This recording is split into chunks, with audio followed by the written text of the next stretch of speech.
حضرتك مع كل مشاهدينا تعريف الشخصية النرجسية.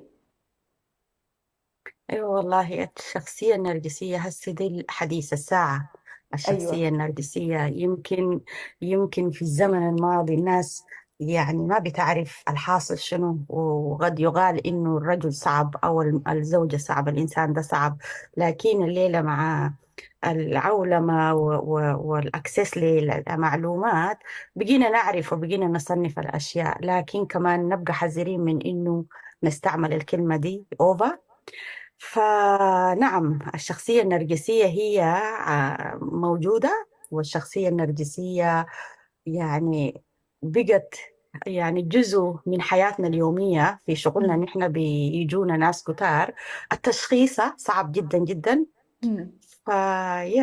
فسؤالك هو من هي ولا أيوة، سوري أي؟ تعريف الشخصية النرجسية، مين أيوة، هو الشخص تعرف النرجسي؟ الشخصية. مم. الشخص النرجسية هي حالة نفسية يا ندى. مم. تتصف زي ما انت بديتي بحديثك، تتصف بالعظمة. يعني والعظمة ما بالضرورة انه هو يقول انا شكسبير او انا نيلسون مانديلا، لا. يعني احساسه بانه هو انسان عظيم. الناس قد ما تراه، يعني لكن هو بيشوف نفسه انه هو عظيم.